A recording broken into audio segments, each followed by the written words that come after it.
आपको दुख भी मिलेगा और आपको रोना भी नहीं है। भगवान कृष्ण मंदिर में खड़े हैं, बांसुरी बजा रहे हैं और स्माइल है होठों पर। भगवान की स्माइल ये कहती है कि आप संसार में आए हैं, संसार में दुख ही दुख है, इस दुख में संसार में रहना है, लेकिन मुस्कुराते हुए रहना है, खुश रहना है। क्या करेंगे? रोते हुए नहीं, मुस्कुरा। ये संसार दुख का सागर है, लेकिन मुस्कुराते हुए चलना है। आप लोग जो रोते रहते हैं ना, आपको रूल्स पता नहीं है कि संसार में रहने के तरीके क्या हैं। इसलिए भगवान बुद्ध जब आए तो ये ज्ञान हो गया उन्हें कि संसार दुखालय है। उनके सामने एक बूढ़ी अम्मा आई अपने मरे हुए बेटे को लेकर। गौतम बुद्ध भगवान बुद्ध के पास एक माँ आई, उनका बेटा मर गया, 5 साल का था।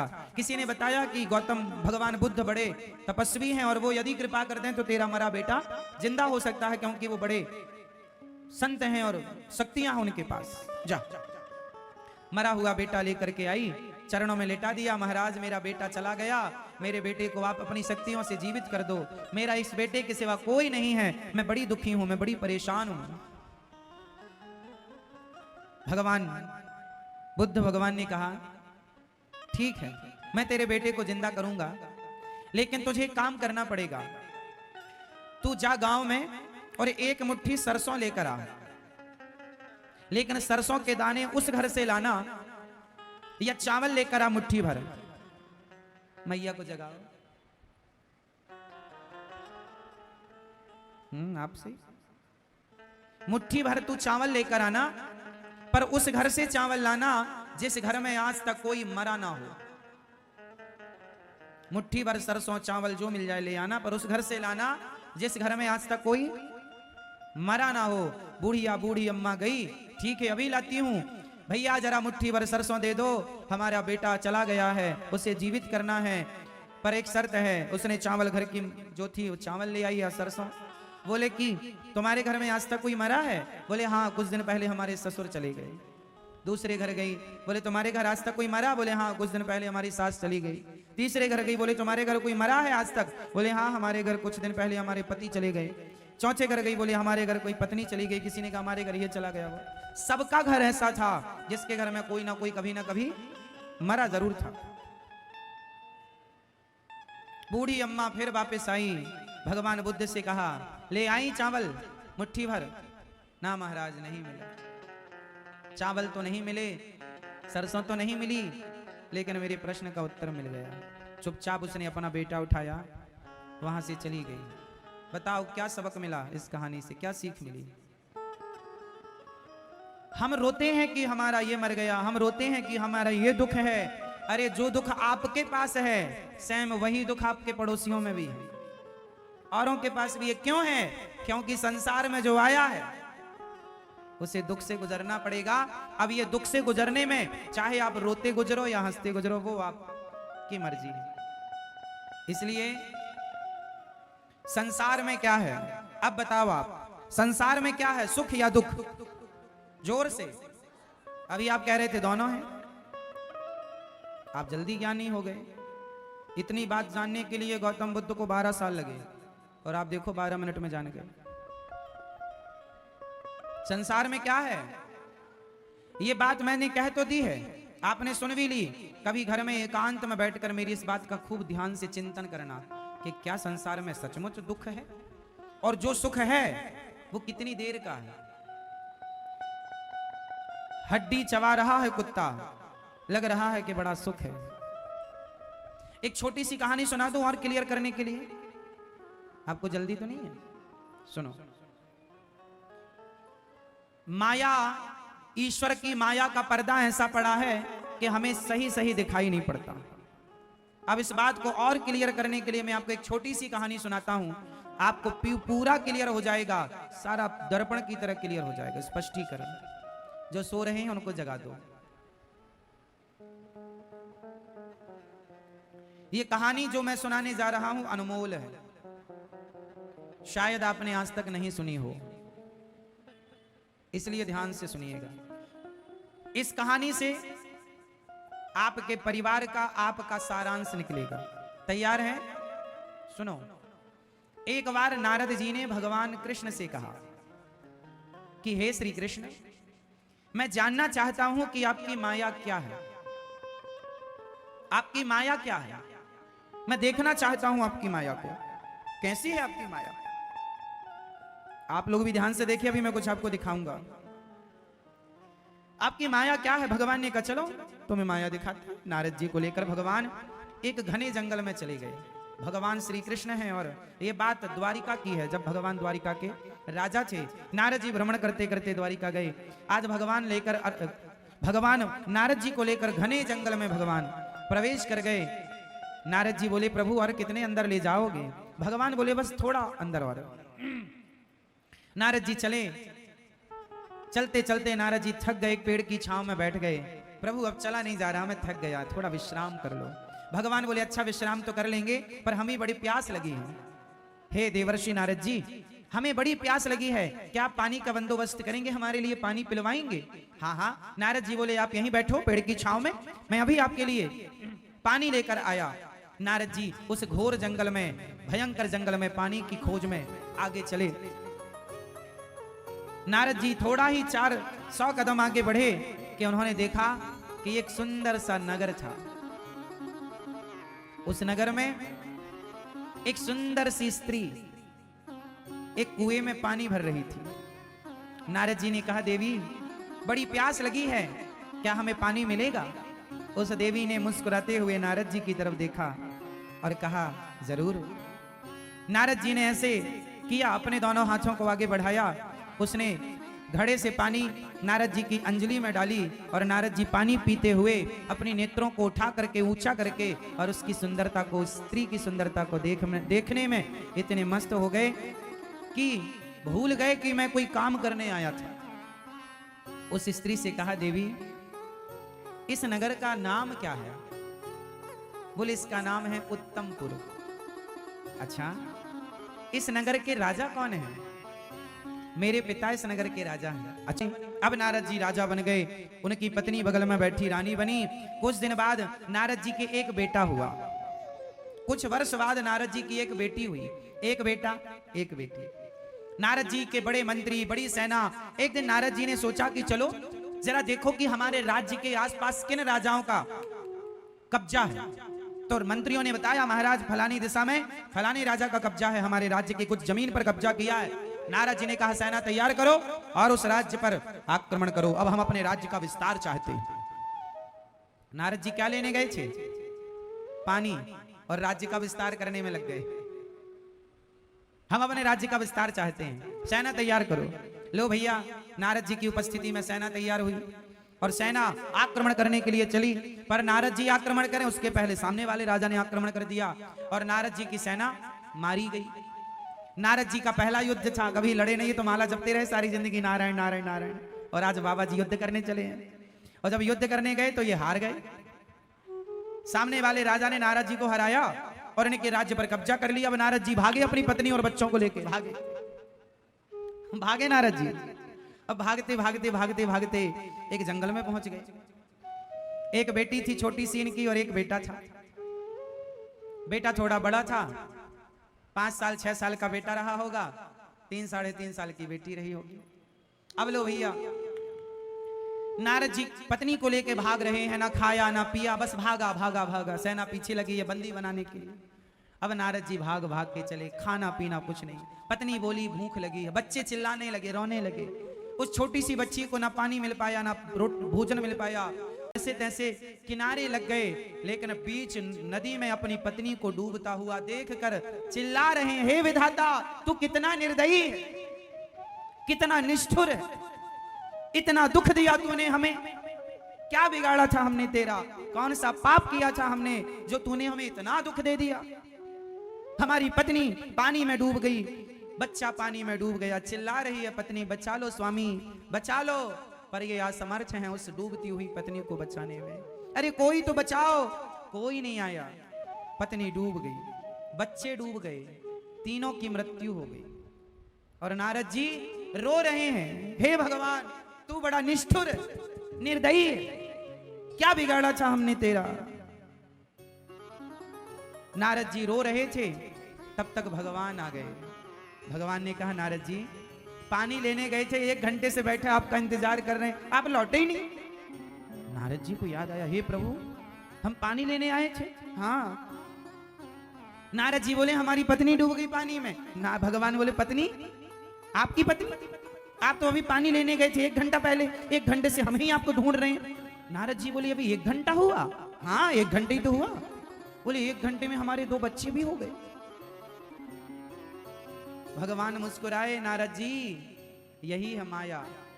आपने सवाल किया था ना कि प्रभु अपनी माया दिखाओ, अपनी यही है माया। जो आपका नहीं है आप उसके लिए रो रहे हैं, यही तो माया है। क्या वो पत्नी, क्या वो बच्चे, क्या वो राज्य नारद जी का था?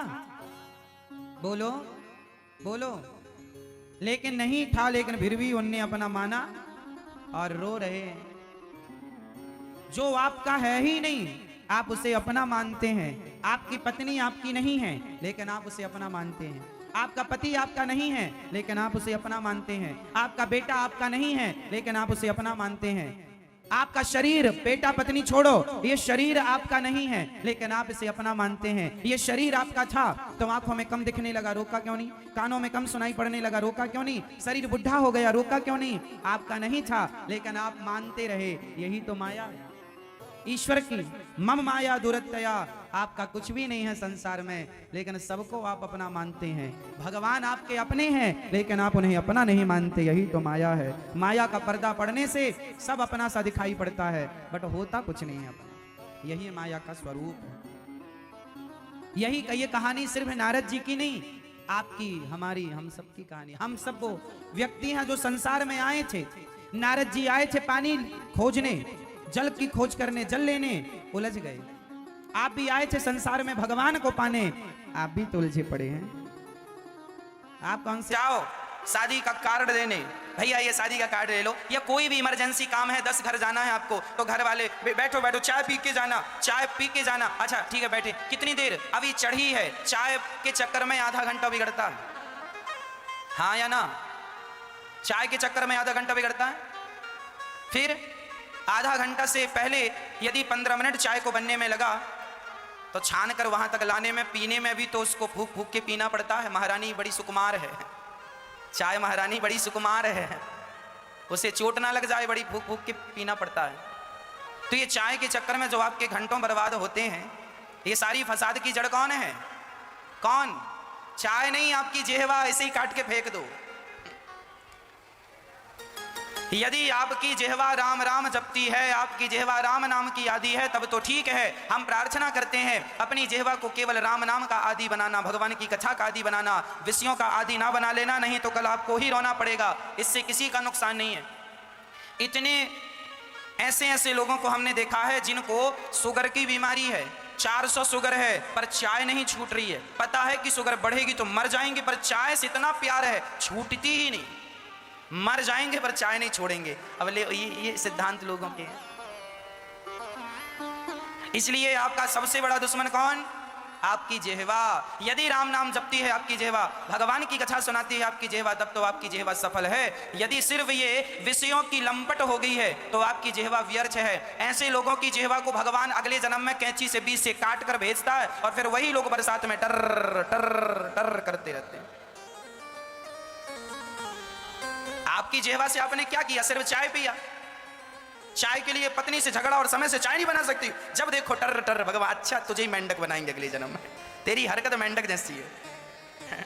इनको मेंढक बना के भेज दिया भगवान। जितने बरसाती मेंढक है सब उसी जन्म के चाय वाले हैं। इसलिए जीवन में चाय के आदि ना बनना। और चाय में नाम लेके बोल रहा हूं, चाय जैसे और भी जो तुम्हारे विषय हैं, किसी को पिज्जा अच्छा लगता है, बर्गर अच्छा लगता है, फलाना अच्छा, ये सब झंझट ना पालो, ये सब दुश्मन है। शरीर का भी नुकसान है। चाय पीने से एक भी डॉक्टर आज तक ये नहीं कह सकता भारत का कि चाय पीने से कोई फायदा है। कह दे कोई एक डॉक्टर के चाय पीने से एक फायदा है, कहने वाला है कोई? आपको मिल जाए तो बता देना मुझे।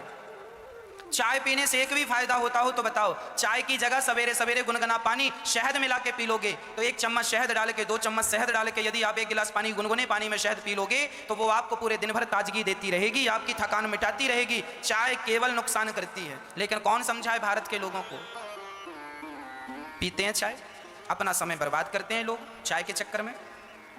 इसलिए हम तो नहीं पीते चाय, हमने अपने आप को आदी नहीं बनाया किसी का, हम किसी के आदी नहीं, आज तक हमने अपने आप को आदी बनाया ही नहीं। आदी बनाया है तो बस एक चीज का, भगवान की कथा सुनाने की आदत है, वो सुनाने की आदत है, सुनाते हैं, कथा के बिना रहा नहीं जाता, बस ये आदत है, इसके आदी हैं हम, बाकी कोई आदत नहीं है जीवन में। कभी कोई आदत पाली ही नहीं, बिहारी जी ने कोई आदत आने ही नहीं दी। तो आप जब अपनी जिह्वा पर कंट्रोल कर लेंगे तो देखो, हमारे बड़े बड़े संत कहते हैं कि जो आदमी तंबाकू नहीं छोड़ सकता, कई लोगों की आदत तंबाकू खाने की, ये तंबाकू भी किसका स्वाद है? जिह्वा का। ये बीड़ी भी किसका स्वाद है? जिह्वा का। अरे सोचो जरा, विचार करो मेरी मैया, जो आदमी तंबाकू नहीं छोड़ सकता, बीड़ी नहीं छोड़ सकता, चाय नहीं छोड़ सकता, ये आदमी विषय और विकारों को क्या छोड़ेंगे? ये तो बताओ। ये पुत्र की ममता, परिवार की ममता क्या छोड़ेंगे? अच्छाई का इतना प्रचार नहीं हुआ जितना प्रचार गुटखा तंबाकू जैसी बुराइयों का हुआ। इसलिए कहता हूं, आजकल तो अच्छाई को घर घर, दूध वाले को घर घर दूध लेकर जाना पड़ता है, दूध ले लो, पर शराब बेचने वाले को कभी आवाज नहीं लगानी पड़ी, शराब ले लो। बुराई खरीदने लोग स्वयं चलकर जाते हैं, अच्छाई को घर घर पहुंचाना पड़ता है, दूध को घर घर पहुंचाना पड़ता है, बल्कि शराब को घर घर नहीं पहुंचाना पड़ता, शराब के ठेके पर ही लोग चलकर आते हैं। तो बुराई ज्यादा स्ट्रांग है इस युग में। अच्छाई की कीमत कम है। दूध यदि 50 रुपए लीटर है तो शराब 100 रुपए लीटर है। कहो जी हाँ या ना? फिर आज तो अच्छाई से महंगी बुराई बिक रही है। बादाम 1000 रुपए किलो है और गुटखा 10,000 रुपए किलो है। एक पाउच आता है, उसमें 25 ग्राम गुटखा होता है, उसकी कीमत 10 रुपए होती है। 25 ग्राम भी नहीं होता होगा, कितना होता बेटा? कितने ग्राम होता बता? नहीं, अच्छा आपको नहीं पता। एक पाउच में कितने ग्राम गुटखा होता है भाई? आप बताओ, आपके मुंह में तो भरा है भाई। नहीं, अच्छा तो 10-20 ग्राम तो होता होगा। हमने कभी खाया नहीं, ट्राई किया नहीं, पता नहीं है, कोई जानकारी नहीं है, पर फिर भी एक पाउच 10 रुपए का आता है, छोटा वाला 5 का, बड़ा वाला 10 का। तो बादाम 1000 रुपए किलो बिकती है और गुटखा 10,000 रुपए किलो बिकता है। अब बताओ, बादाम ज्यादा फायदा करती है कि गुटखा? पर बादाम नहीं खाते, गुटखा खाते हैं। अब क्या करो, तुम जानबूझकर पाँव में कुल्हाड़ी मारोगे, इसमें विधाता क्या करेगा? ईश्वर का क्या कसूर है?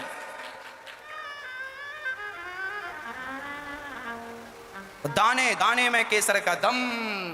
बड़े बड़े सुपरस्टार लोग प्रचार कर रहे हैं गुटखा का, खाओ बेटा गुटखा, खाओ खाओ खाओ। और वही हीरो को, वही लोगों को आपने सुपरस्टार, ये हमारे हीरो हैं, वाह, क्या सिखाया? गुटखा खाओ, दाने दाने में केसर का दम, वाह वाह। इसी को कहते हैं घोर कलयुग। तुम खा रहे हो, क्या तुम्हें पता नहीं है गुटखा खाने से नुकसान होता है? गुटखे के पैकेट में लिखा होता है, गुटखा खाने से कैंसर होता, उसी पाउच में लिखा होता है। और वही ये सुपर डुपर तुम्हारे स्टार हीरो लोग प्रचार कर रहे हैं दाने दाने में। पहले तो एक सुपर स्टार करता था, अब 2-2 कर रहे हैं। एक सी नहीं बिक पड़ी तो 2-2 बेच रहे हैं। क्या बेच रहे हैं? गुटखा। भारत को क्या खिला रहे हैं? हाँ, इनसे पूछो कि तुम भी अपने बच्चों को खिलाना, अपनी पत्नी को खिलाओ। ये जो प्रचार करने वाले हैं, जरा इनका इंटरव्यू लिया करो आप। बोले तुमने अपनी माँ को गुटखा खवाया, अपनी पत्नी को खवाया, अपने बेटे को खवाया कि नहीं? क्योंकि तुम तो बेच रहे हो। खुद की औलाद को नहीं खवाते होंगे, पर तुम्हारी औलाद के लिए प्रचार कर रहे हैं। तुम्हारा तो सत्यानाश करने पर तुले ही हैं लोग। और ये खा रहे हैं आज के युवा और कह रहे हैं कि हम तो महाराज जी भागवत को नहीं सुनते, हम सत्संग नहीं सुनते। महाराज जी लोग तो बेवकूफ़ बनाते रहते हैं। हम कथा सुना के तुम्हें जगा रहे हैं तो बेवकूफ़ बना रहे हैं, और ये खुलेआम गुटखा बेच रहे हैं और खिला रहे हैं, ये तुम्हें बड़े होशियार बना रहे हैं। वाह वाह वाह वाह वाह। ये तुम्हें देगा, वह क्या नुकसान होगा? एक तो आप गुटखा खा रहे हैं, बीड़ी पी रहे हैं, सिगरेट पी रहे हैं और एल्यूमिनियम के बर्तन में और खा रहे हैं। इससे क्या होगा कि आने वाले समय में जो तुम्हारी औलाद पैदा होगी, यह बच्चे पैदा नहीं कर पाएगी। आज भारत में सबसे ज़्यादा समस्याएं उत्पन्न होने लगी हैं। महाराज जी, बच्चे नहीं हो रहे हैं। छोटे छोटे बच्चों को चश्मा लग गया, बाल पक गए, और जब उनकी शादी हुई तो 4 साल हो गए, 6 साल हो गए, बच्चे नहीं हो रहे हैं। डॉक्टर कह रहा है सब तो ठीक है पर बच्चे नहीं हो रहे हैं। क्यों नहीं हो रहे हैं? जो हम खाते हैं ना, हमारे शरीर में शुक्राणु उसी से बनते हैं। तो एल्यूमिनियम के बर्तन में अधिक आप खाएंगे, एक पीढ़ी ने तो पूरा खा लिया आपके बाप ने, अब पूरा खाया तो फिर क्या हुआ, एल्यूमिनियम के बर्तन में तंबाकू गुटखा खा खा करके बच्चा पैदा हुआ। तो जो बच्चा पैदा हुआ, अब वो आदमी वो अपना बच्चा पैदा नहीं कर सकता, क्योंकि उसके अंदर शुक्राणु बनेंगे ही नहीं, क्योंकि उसको पूरी एनर्जी मिली ही नहीं। जो बाप का पूरा गुण था, जो भोजन की पूरी शक्ति थी, भोजन का पूरा रस था, वह तो मिला नहीं। उस रस में गुटखा मिल गया, तंबाकू। आपको क्या लगता है, गुटखा मुंह में है तो उसका रस अंदर नहीं जाता? जाता है, शरीर को डैमेज करता है। इसीलिए तो लिखा होता है उसके पाउच में, कैंसर की संभावना है। वो चीज एक पीढ़ी तक तो असर नहीं दिखाई, पर नेक्स्ट पीढ़ी में पूरा असर दिखाने लग गई। आज भारत में सबसे ज्यादा समस्याएं हैं, बेटा नहीं हो रहा है। तो तुम्हारे जो शुक्राणु थे, जिस खाए से शुक्राणु बनता है, वो नष्ट हो गया। इसलिए गुटखा, तंबाकू, पहले एक आदमी तंबाकू खाता था चूना मिला करके, आज वो चूना वाली तंबाकू वो भी नुकसान करती थी, पर आज तो भयंकर वाला अल्कोहल इत्यादि से बनी हुई वो तंबाकू गुटखा पाउच मिल रहा है। उसमें तो भयंकर नशा होता है, उसकी तो दुर्गंधी खतरनाक होती है। वो खाएंगे, लिखित में ले लीजिए, आपके आने वाली संतान, आपने तो बच्चा पैदा कर लिया गुटखा खा के, पर अब वो बच्चे पैदा करने में बड़ा कठिन होगा, क्योंकि अब नहीं हो सकता। वो चीजें जो अंदर की शक्तियां थी समाप्त हो गई। अति सर्वत्र वर्जयेत, इसलिए हल्के में ना लीजिए। एल्यूमिनियम के बर्तन का साइंस नहीं है, मेरा शोध नहीं है, बड़े बड़े डॉक्टरों का शोध है। एल्यूमिनियम के बर्तन में खाया हुआ आदमी नपुंसक हो जाता है। लिख लो, एल्यूमिनियम के बर्तन में अधिक भोजन बनाओगे और अधिक वह भोजन खाओगे तो क्या हो जाओगे, नपुंसक। संतान उत्पत्ति करने की जो क्षमताएं हैं सब नष्ट हो जाएंगी। ये मेरा रिसर्च नहीं है, बड़े बड़े वैज्ञानिकों का रिसर्च है, आप सर्च कर लीजिएगा। सबसे बढ़िया बर्तन, अच्छा चलो मैं उदाहरण, प्रैक्टिकली उदाहरण देता हूं। एल्यूमिनियम का बर्तन, आप उसमें, माना कि आपके घर में कुकर है, आपने एल्यूमिनियम के कुकर में दाल बनाई और बना के रख दो, और एक मिट्टी के बर्तन में, मिट्टी का जो घड़ा होता है ना, उसमें भी दाल बनती है, हमारे बड़े बुजुर्ग उसमें बनाते थे। तो मिट्टी के बर्तन में दाल बनाना और कुकर में दाल बनाना, और दोनों दालों को रख देना। गर्मियों का समय चल रहा है, प्रैक्टिकल करके देखना, मेरी बात गलत हो तो जो कुकर में तुमने दाल बनाई है ना, वो सवेरे बनेगी तो शाम को 5 बजे तक बदबू देने लग जाएगी। और जो दाल तुमने मिट्टी के बर्तन में बनाई है, हमें सिक्योर रखेगा बीमारियों से। ये तुलसी की बात है। इसलिए रोज आप तुलसी 2-4 पत्ते खाकर और पानी पी लिया करें। शालिग्राम भगवान के ऊपर तुलसी जरूर चढ़ती है, लड्डू गोपाल जी के ऊपर भी तुलसी चढ़ती है। अच्छा, आप लोग तुलसी चढ़ाते हैं ना तो तुलसी गिर जाती है। तुलसी चढ़ाने का एक बेस्ट तरीका है, जब तक आप नहीं चाहेंगे वो गिरेगी नहीं। भगवान पर तुलसी कैसे चढ़ाएं? चंदन होता है, चंदन होता है, मलयागिरी चंदन अपन घिसते हैं, या आप नहीं घिसते तो अष्टगंध ले आते हैं। तो अष्टगंधों को एक कटोरी में आप गाढ़ा सा घोल लीजिए। अब भगवान जी को तो चंदन आप लगाते होंगे, तो उस चंदन में तुलसी में चंदन से आप लिख लो, राम लिख लो, कृष्ण लिख लो। तुलसी में चंदन से राम या कृष्ण लिख लो तो राम भी लिख जाएगा, और फिर वह चंदन लगी तुलसी जब ठाकुर जी को चढ़ाएंगे तो वो चिपक जाएगी। फिर वो सूख जाने पर चंदन, जब तक आप छुड़ाएंगे नहीं, निकलेगा नहीं। तो तुलसी यूं तो आप भगवान पर चढ़ाएंगे तो गिर जाएगी, है ना। इसलिए सबसे, जैसे लड्डू गोपाल जी को तुलसी कहाँ चढ़ानी चाहिए बताइए? लड्डू गोपाल जी के, आप सबके घर में लड्डू गोपाल जी होते हैं, बताइए किस अंग में लड्डू गोपाल जी के तुलसी चढ़ाना चाहिए? आप कहाँ चढ़ाते हैं? हाँ, पाँव में।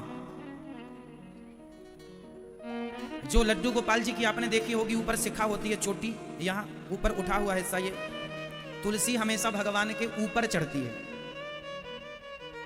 है ना। 4 पहर 24 घड़ी ठाकुर पर ठकुरानी चढ़ी। ठाकुर मीन्स भगवान श्री कृष्ण, ठकुरानी मीन्स तुलसी। बिना तुलसी चढ़े भगवान ना खाते हैं ना पीते। 24 घंटे चढ़ी रहे तुलसी। तो आप जो भगवान के यहाँ ऊपर होता है ना, ऐसे इनकी टोपी होती है, ऊपर छोटी शिखा कह लीजिए आप। बालों का मैया क्या करती थी ना, भगवान के बाल सब ऊपर की तरफ लेके और बालों का जूड़ा बना देती थी। तो शालिग्राम भगवान जी में जो ऊपर की तरफ देखते हैं ना सिर में, वह एक्चुअली भगवान के बालों का जूड़ा होता है। वह भगवान के बालों का क्या है? जूड़ा। तो उस पर ये तुलसी लेना है, और माखन का गोला होता है, भगवान माखन का गोला। ये उस समय, ये जो भगवान का चित्र है, ये जो भगवान की छवि है, ये किस समय की छवि है? आप बताओ, ये जो गोपाल जी, आप सबके घर में जो लड्डू गोपाल जी होते हैं, यह गोपाल जी ये ऐसे क्यों है? इनका एक पांव ऊपर है, एक पांव नीचे है। ये कब की छवि है? ये कब की, ये फोटो भगवान की कब खींची होगी? ये उन दिनों की बात है जब भगवान अपने घर में चोरी करना सीख रहे थे। माखन का गोला मैया ने बना बना के रखा था, भगवान घुटनों के बल चलते थे। तो भगवान एक माखन का गोला लिए और भाग रहे थे जल्दी जल्दी, मैया ना देख ले, मैया ना देख ले। तो भगवान घुटनों के बल भाग रहे हैं, तो वो भगवान के चलने की वो छवि फिर मैया के सामने खड़ी हो गई। तो श्याम सुंदर ने मुस्कुरा दिया। अब सामने मैया खड़ी है और श्याम सुंदर के एक हाथ में मक्खन का गोला है और नीचे एक चरण है, एक ऊपर, और ठाकुर जी मैया को देख रहे हैं और मुस्कुरा रहे हैं। बस वही छवि है, श्याम सुंदर भगवान को देख रहे हैं। तो इनके ऊपर तुलसी ऐसे चढ़ती है। तुलसी के अनेक फायदे हैं। कहते हैं घर में तुलसी के होने से घर में जो वास्तु दोष होता है, उस दोष से भी तुलसी से हमें मुक्ति मिल जाती है। मतलब दोष तो है पर उसके प्रभाव, दुष्प्रभाव कम पड़ते हैं तुलसी के होने मात्र से। अच्छा, आप एक चीज और जान लीजिए, तुलसी एक ऐसा पौधा है 24 घंटे ऑक्सीजन देता है। जैसे पीपल 24 घंटे ऑक्सीजन रिलीज करता है, ऐसे तुलसी है 24 घंटे ऑक्सीजन देती है। जहां तुलसी की मात्रा ज्यादा होगी वहां ऑक्सीजन पर्याप्त होगा। इसलिए घर में तुलसी जरूर लगाएं और ज्यादा मात्रा में लगाएं। कुछ लोग एक ही लगाते हैं, नहीं, एक नहीं, 2 4 6 10 20 पूरे घर में तुलसी लगाओ। अच्छी चीज है ना, बुरा तो है नहीं, कोई साइड इफेक्ट तो है नहीं उसके। इसलिए तुलसी ज्यादा से ज्यादा लगे और तुलसी की सेवा हो, है ना। ऐसे देखो वृंदावन में तुलसी की माला मिलती है। ये मालाएं सब जगह नहीं मिलती। देखो जो आप देख रहे हैं भागवत जी के ऊपर, ये देखो तुलसी की माला है। कभी कभी ना ज्यादा तुलसी होंगी, फिर आप क्या करेंगे, कभी कभी, रोज नहीं, कभी कभी फिर तुलसी के पत्ते आप तोड़कर अपने सुंदर सी माला बनाओ, फिर वो माला ठाकुर जी को पहनाओ। तो कभी कभी ठाकुर जी का श्रृंगार तुलसी से हो। 11 पत्ता रोज तोड़ लिए और हर पत्ते पर श्री कृष्ण या श्रीमन नारायण लिखकर भगवान के ऊपर। वृंदा ने 10,000 वर्षों तक तपस्या करी और तपस्या करके भगवान से कहा कि हे प्रभु, आप मुझे पति के रूप में प्राप्त हो। भगवान श्रीमन नारायण से क्या कहा वृंदा ने कि आप मुझे पति के रूप में प्राप्त हो। फिर भगवान श्रीमन नारायण ने कहा मैं तुझे मिलूंगा, पर उसके पहले तुझे और किसी की पत्नी बनना पड़ेगा। तो भगवान ने कहा हमारी लीला का समय जब होगा तब हम आएंगे, पर अभी जाओ, तुम जलंधर की पत्नी हो जाओ। तो तुलसी भगवान के कहने से आपने जलंधर से विवाह किया और जलंधर की पत्नी बनी।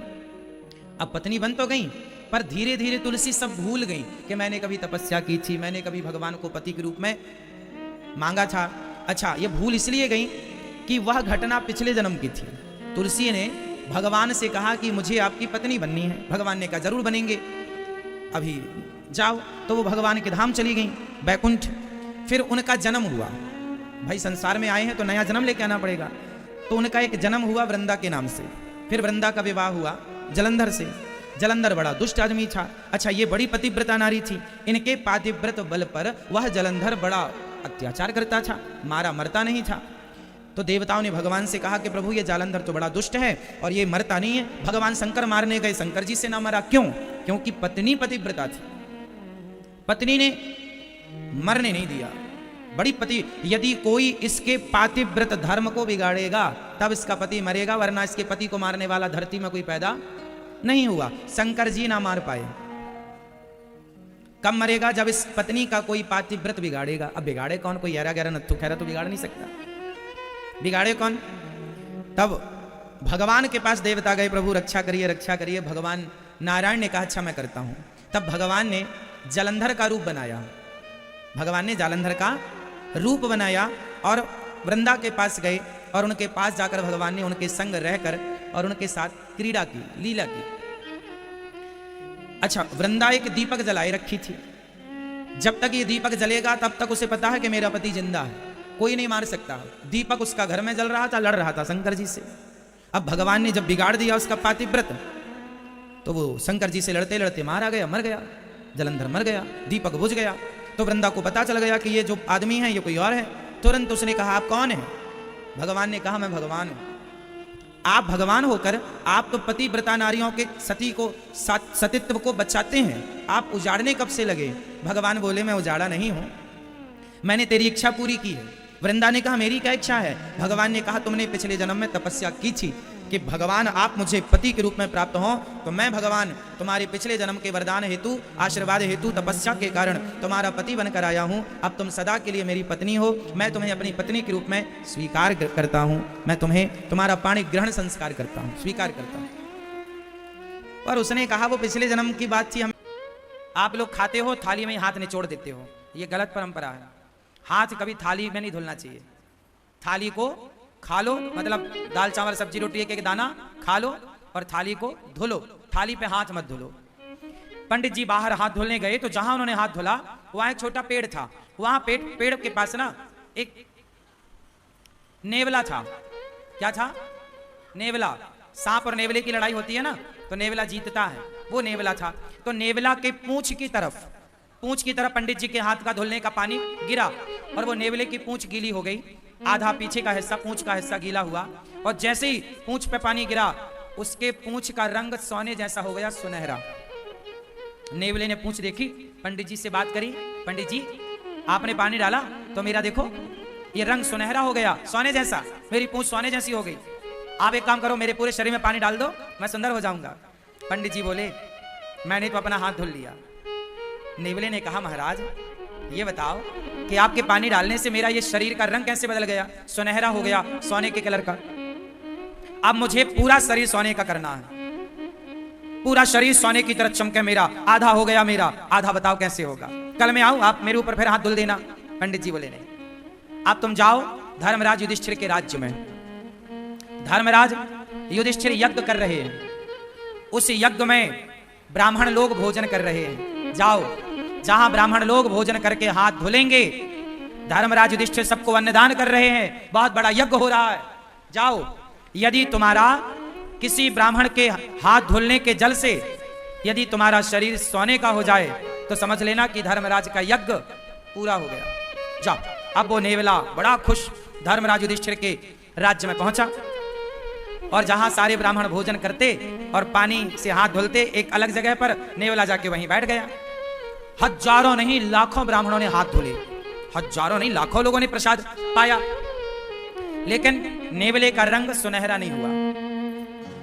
अब जब सारे ब्राह्मण खाए, दक्षिणा ले लेके चले गए, तो धर्मराज युधिष्ठिर बोले देखो, अर्जुन बोले कि देखो अब राजाओं की एक सभा लगी। उस राजाओं की सभा में अर्जुन ने बोला, भीम भैया ने बोला देखो आज तक के इतिहास में इतना बड़ा अन्नदान जितना बड़ा धर्मराज युधिष्ठिर ने किया, जितना बड़ा यज्ञ युधिष्ठिर ने किया, आज तक किसी ने नहीं किया। इतना बड़ा यज्ञ किसी ने नहीं किया, इतना बड़ा अन्नदान किसी ने नहीं किया, इतना सारा सोना चांदी